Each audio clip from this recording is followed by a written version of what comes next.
This is the Construction Leading Edge podcast from ConstructionBusinessAccelerator.com and ConstructionLeadingEdge.com. My name is Todd DeWalt, and it's my job to help you, the construction business owner, maximize revenue, eliminate chaos, so you can have more time and more money. Does that sound good? Okay, I thought so. All right, in this episode, I'm going to be talking about some of the most common mistakes and misconceptions people have when it comes to building systems in their business. After talking to a few hundred construction business owners over the past few years and working with contractors of all sizes over the past 24 or so years, it has become apparent from what I've seen, and it's become very apparent because of what people have told me. They say things like, I need processes and systems. I need systems. I need systems. I need systems. So here are some of the problems that people have. People are telling me they have these things. These are things I'm seeing with my coaching clients. I'm seeing with people in the Construction Business Accelerator, people I talk to. There are just no systems. People have absolutely no systems. There's no consistency to the way things get done. Every time it's different. There are all these single points of failure. If one person is gone, one person is out sick, one person is on vacation, if they don't show up, then everything just falls apart. The idea of growing a business is exhausting because people think, well, if I'm going to grow my business, then that means I'm going to grow the chaos. There's a roller coaster effect going from being extremely busy to not having any work, especially if there's not a system for lead generation or business development. And in many cases, some of the symptoms of a lack of systems that people are dealing with could include losing good people. You may not realize this, but you may have already lost or you are about to lose some of your best people because they are just stressed out from all the chaos that's a result of the lack of systems. In addition to losing good people, your clients are probably feeling the pain also. They're not having a good experience because of the chaos. If you're not providing a good communication, not providing a good, consistent experience, if they feel like they got the old bait and switch, going from sales to construction, they're not having a good experience. And a lot of that is due to the chaos in the business coming from the lack of systems. So you may be wondering, what areas of a construction business should have systems? I'll read you a list. I asked you guys, what systems do you want to work on? And here's what you told me. You need systems for the following few areas: lead generation, estimating, qualifying leads, selling on value instead of price, closing deals, pre-construction, subcontractor buyout, handoff, tracking time and materials work, tracking cost plus work, or as you guys in Australia say, do and charge projects, invoicing, change management, specs and selections, getting customers to make selections in a timely manner, submittals, RFIs. On the human resources side, recruiting, hiring, recognition, company culture, material ordering, material delivery, tools and equipment tracking, daily reports, safety, communication, project closeout, punch list. Basically, all areas of the business need systems. So that's what you guys are telling me. So I want to talk about some of the biggest mistakes and misconceptions people have about making systems, because if you, first of all, you recognize you need systems, that's great, but I don't want you to make mistakes. I've seen a lot of people make mistakes, and I want to help you avoid that learning curve. So here's what I think. I'll share my theory on a construction business, and the key to running a successful project or a successful company, and I've learned this after managing projects up to around $70 million in value and multiple projects over $20 million, is that the key to a successful project or a successful business is getting the right information to the right people at the right time, at the right level of detail. Okay, let me say that again. The key to running a successful business or a successful project is getting the right information to the right people at the right time and at the right level of detail. Your job as a leader is to be an information broker, okay? You need to stop thinking of yourself as a carpenter or as a painter or a general contractor or a builder. If you want to grow your business, you really have to think of yourself as an information broker, and ultimately, you want to be a systems builder. You want to be a business builder and start thinking of yourself as an entrepreneur more so than a construction professional, okay? So, write this down. The growth of your company is governed by your ability to put systems in place. The growth of your company is governed by your ability to put systems in place. When I was in high school, way back when, I played baseball, and for some reason, our baseball bus had a governor on it that would not let us get up to above 55 miles an hour. It just wouldn't let us go any faster. Now, fortunately, we had a guy named Johnny who took auto mechanics, and he and the coach figured out how to take the governor off. But your ability to put systems in place in your business is the governor on your business. You will never be able to grow your business past the point that you can systematize it, okay? So here's what I want you to think about. I want you to think about a key piece of information in your business. Some piece of information that has to go from one person. Maybe it has to touch a few people. This could be time tracking, like timesheets. Maybe it's a change order. Maybe it's a customer selection or a change order request, but some piece of information that needs to get passed along from one person to the other. I want you to think about this. What does the path that this piece of information takes, what does it look like? Is it like a box on an automated material handling system like you would see at Amazon or UPS, where things are just moving along systematically? Just picture these boxes moving along conveyors, and there are scanners and automatic gates that move things back and forth, and there are just a couple of people maybe watching the whole process. Is the flow of information like that? Is it smooth and automated?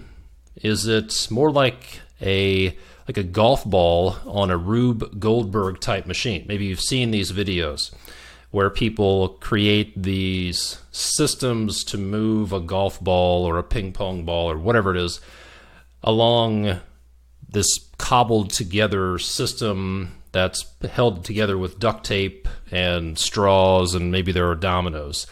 Does the flow of information in your business, does it move? Is it a little clunky, and is it sort of tied together with bubble gum and duct tape? Or is this piece of information like written on a random Post-it note that's just flying around in somebody's truck, and it gets picked off one person's notebook and handed to another person, and maybe it actually makes it to the office? So if you think about the flow of information in your operation, is it more like the automated material handling system at Amazon? Is it a Rube Goldberg machine, or is it a bunch of random Post-it notes just flying around? Well, if there's chaos in your business, then it's probably due to a lack of systems. So let's talk about some of the misconceptions and mistakes that you want to avoid when you go about creating systems. And then before we're done, I'm going to talk about a couple of problems, a couple of areas of chaos that I ran into face first several years ago, and I'll talk about the systems that I put in place for that. So, first of all, the number one mistake that I see people make when it comes to trying to solve chaos with systems is just jumping straight to a solution too early. They have some problem they're dealing with, and they jump to a solution too early before they get to the real first step that they should take, which I'll talk about in a minute. And what this looks like is hiring somebody, maybe bringing somebody in and not really understanding what the problem is. Could be buying software. I see this a lot. People are experiencing pain, so they write a check and they buy software. And software is a tool, but software won't solve all of your problems. It's extremely valuable, but I've sat with people and heard them say, yeah, we signed up for this software. We've been paying a few $100 or $1,000 a month for the last year, but we haven't used it yet. So don't jump to a solution. Software is extremely powerful, but it should not be the first step you make. So mistake number one is jumping to a solution too early. Mistake number two is treating the symptoms. And this goes along with step number one. But so many times people treat the symptoms. And what that is the story I tell is a few years ago, suddenly my left shoulder started hurting incredibly bad, and the pain was about halfway between my elbow and my shoulder, and I couldn't raise my elbow above 90 degrees, and it was extraordinarily painful if I moved just a certain way. So I went to see my chiropractor and a couple of other people, and they said, well, the pain is down here in the middle of your arm, so it's not up in the shoulder joint. And that didn't help. So ultimately, I went to an orthopedic surgeon and was sitting there. There I was, as every good story starts out. So there I was, sitting on the table, no shirt on, all alone, waiting for somebody to come in. And this doctor walks in, kind of slaps me on the good shoulder and says, well, Mr. DeWalt, you have idiopathic adhesive capsulitis, which is a fancy word for your shoulder's frozen and we don't know why. And the problem was in my shoulder joint, in the shoulder capsule, 6 inches away from where all the pain was. So I had been treating the symptoms, but that wasn't helping because I wasn't getting at the root cause. So once I figured out what the root cause was, got to the bottom of it, then I could put a therapy plan in place to actually solve the problem instead of treating the symptoms. So treating the symptoms, again, can often look like hiring people to solve a productivity problem, which doesn't make sense. Borrowing money to solve a cash flow problem. Again, treating the symptoms, it's not going to help. Buying tools to deal with a lack of organization. Working more hours. If we have a productivity problem, so many times we just make guys work more hours, work weekends, yell at them, and it's not their fault because that's a symptom of a deeper underlying problem. So if you want a deep dive in how to figure out the root cause of just about any problem, then you need to get your hands on this training that I just came out with called Systematize Your Construction Business. Video number 1 of Systematize Your Construction Business. The free training digs into how do you identify the root cause of a problem. That is the very first place to go. So if you haven't seen the Systematize Your Construction Business free training and you want to get your hands on it, well, listen till the end and I'll show you how you can do that. So mistake number 3 when it comes to building systems is operating in a vacuum. Creating systems or policies and procedures all by your lonesome. And I've seen this so many times where somebody goes into their fortress of solitude with a problem in their laptop and they come out with this elaborate policy and procedure employee manual, and then they just cannot figure out why it's not working. Well, it's not necessarily the content of the system or the policy, it's how you develop it. And in some cases, how you put together your system is as important as what the system actually consists of. In episode 32 of the podcast, I had a pretty fascinating conversation with Chris Fussell. He is a co-author from the book Team of Teams. And in that book, Chris talked in the book, General Stanley McChrystal and Chris Fussell talk about some of the transformational leadership strategies that they had to implement in the war on terror in Afghanistan and Iraq to try to keep up. Because frankly, we were losing the war using these old command and control methods. And there were two major principles that came out of that helped turn the tide in the war on terror. One was shared consciousness.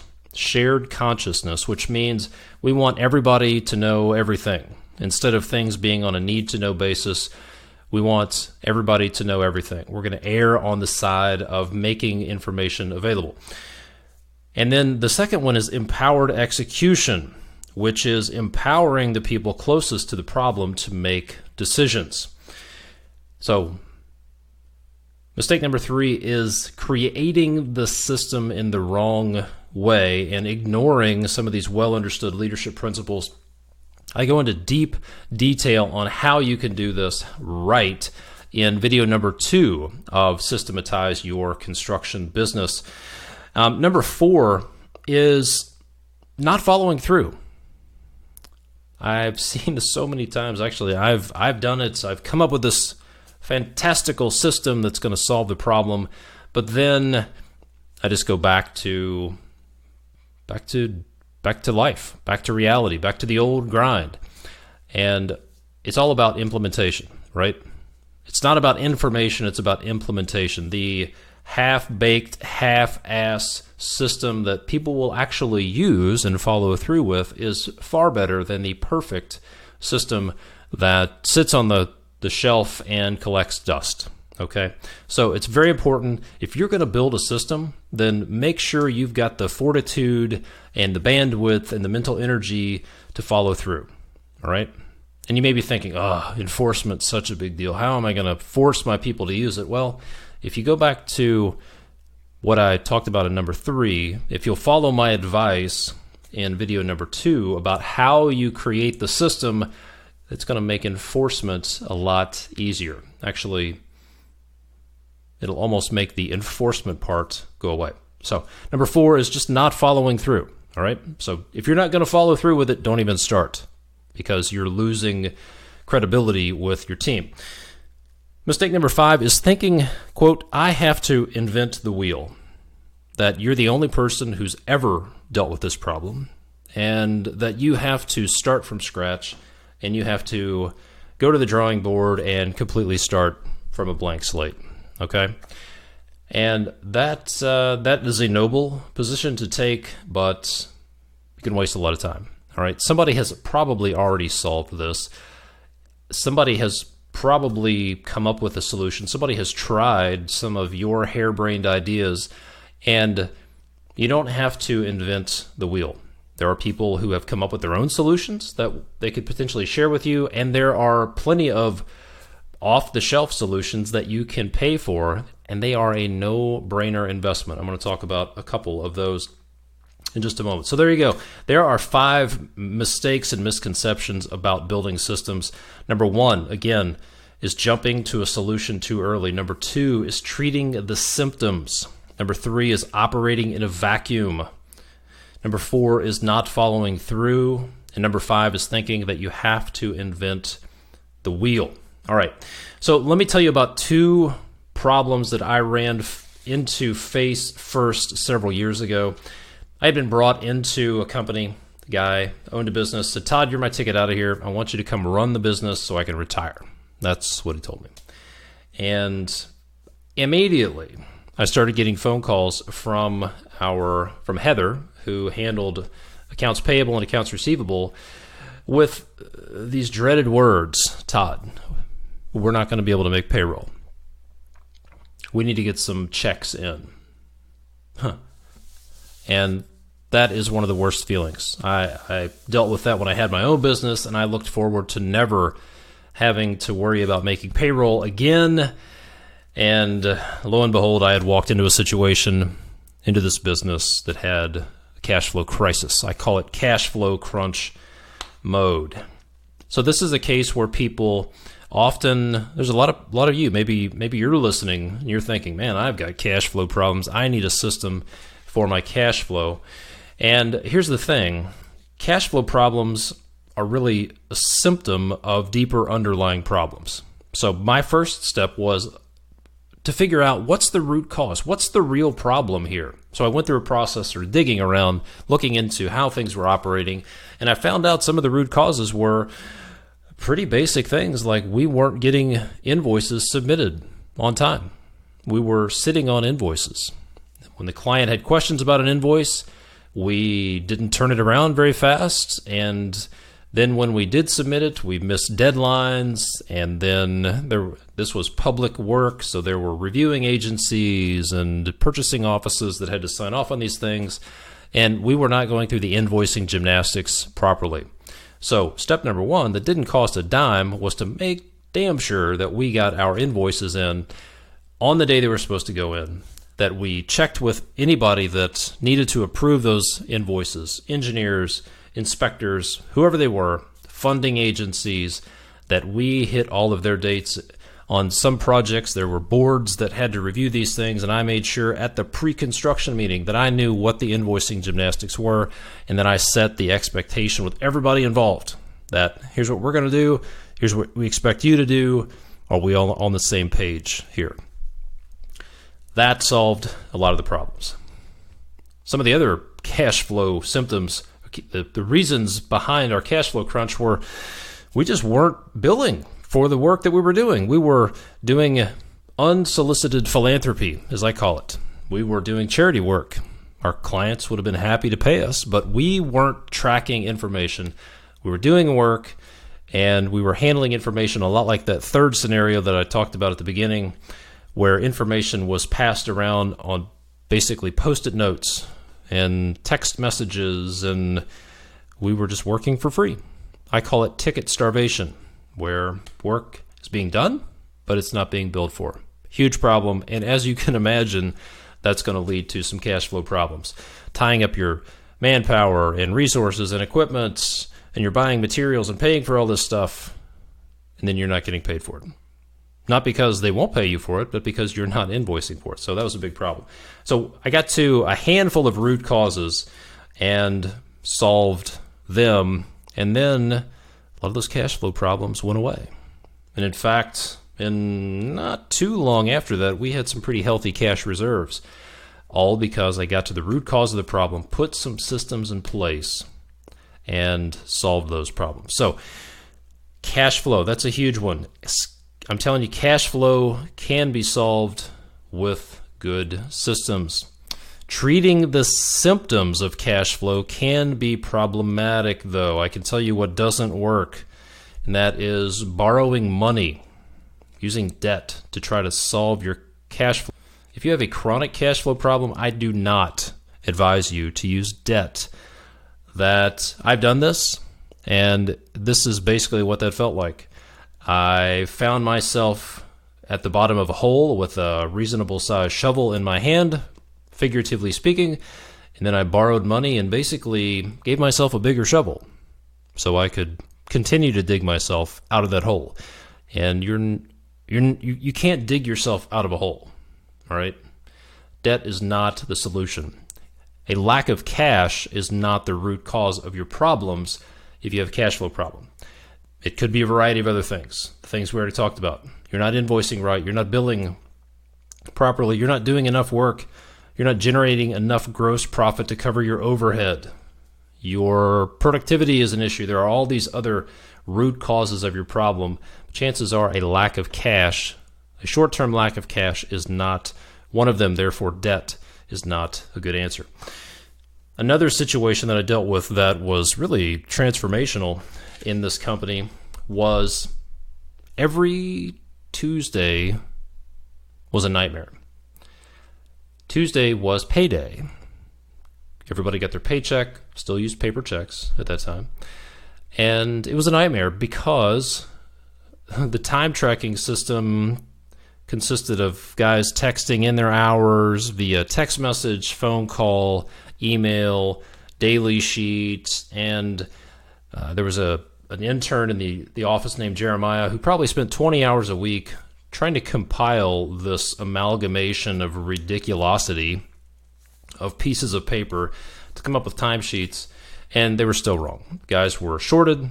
I'm sure we were paying too much, but some guys said, hey, you paid me too much. I'm sure some did not offer that up. But we were spending 20 hours a week from one guy, and then probably 8 to 10 hours a week from somebody else tracking time. And the problem was we had no system for tracking time. and the nature of the business did not lend itself to like it was very mobile work, working all over the city, and guys weren't coming to the shop to clock in. It was a mess. So I found a system. I did some research, found a system called Tsheets, and I still recommend Tsheets. And if you want to check it out and get a special deal on a digital tracking system that I've advised several of my clients to use, I used it for years. It was an absolute game changer, and it's only gotten better. Then go to constructionleadingedge.com/Tsheets, Tsheets. You can check that out. I think they still have a special deal for Construction Business Edge listeners. But putting a time tracking system in place, specifically Tsheets, but there are plenty of other systems out there. I haven't used them, but I can tell you Tsheets works, and several of my clients use it. It's a good place to start. That solves so many problems if you have hourly employees. And I talked about there's lots of other ancillary benefits to workman's comp, general liability, and all sorts of other things to have a good time tracking system. Okay? So those are two problems that I solved with systems. And then frankly, I spent about 3 years putting systems in place in that business. And that was the primary reason that the business could grow like it did. The company grew from about $4 million in revenue, a little bit of profit, up to $11 million in revenue, and tripling the profit margins in about 3 years, and from 15 up to around 45 or 50 employees in 3 years.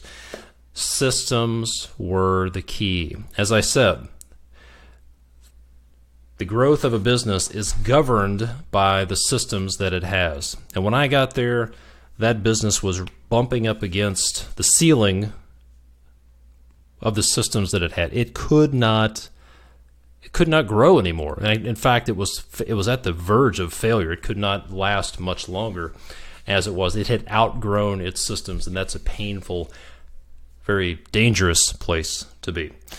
So there you go. There are some of the common mistakes I've seen people make, and I've made, and I would love to see you avoid when it comes to building systems. And if you want to get your hands on the free training that is only out for a limited time, this is August, the first week of August right now, 2019. If you want to get your hands on this free training, Systematize Your Construction Business, then all you have to do is go to constructionbusinessaccelerator.com, and it's going to be available for another week or so, I think through around August 15th. So if you're listening to this and it's not August 15th, 2019 yet, then go to constructionbusinessaccelerator.com, request your free videos, systematize your construction business. This is some of the best stuff that I've ever put out there. It is completely free, and I'm doing it because so many people said, I need systems, I need systems, I need systems. So go, if that's you, if you're tired of the chaos and you want to grow your business and you want to get in the driver's seat of your business, go to constructionbusinessaccelerator.com, get your free training, Systematize Your Construction Business. And then one more thing, I've just opened up enrollment for the Advance Fall 2019. It's going to be October 17th and 18th, 2019 in Lexington, Kentucky. This will be the third advance that I've done.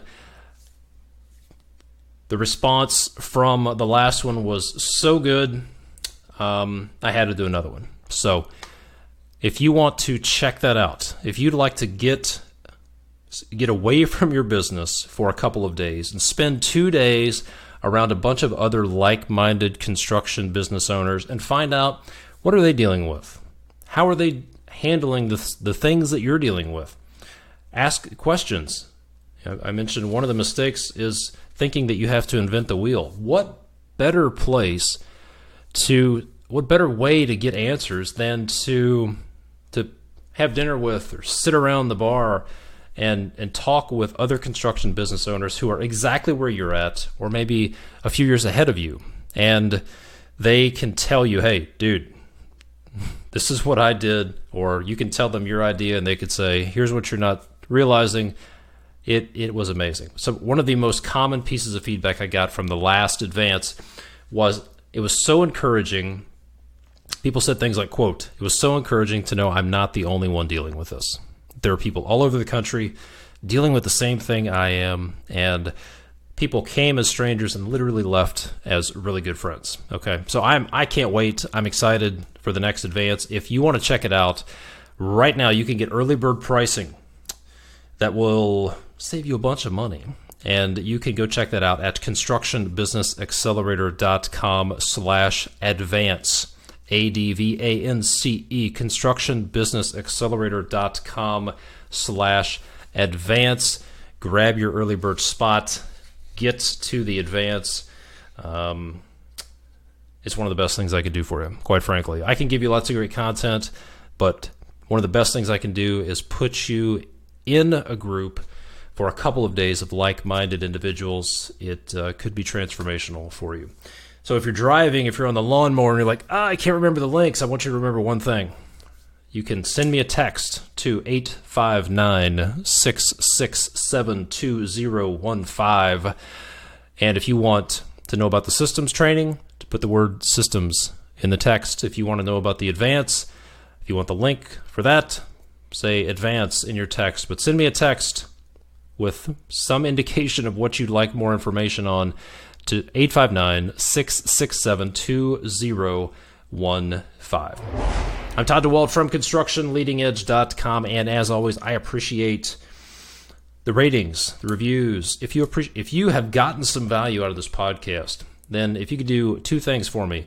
Leave a review on iTunes, that would be fantastic. And if you could just share it with somebody who's running a business, thinking about starting a business, or maybe they're just passionate about leadership and they like the industry, share this with them.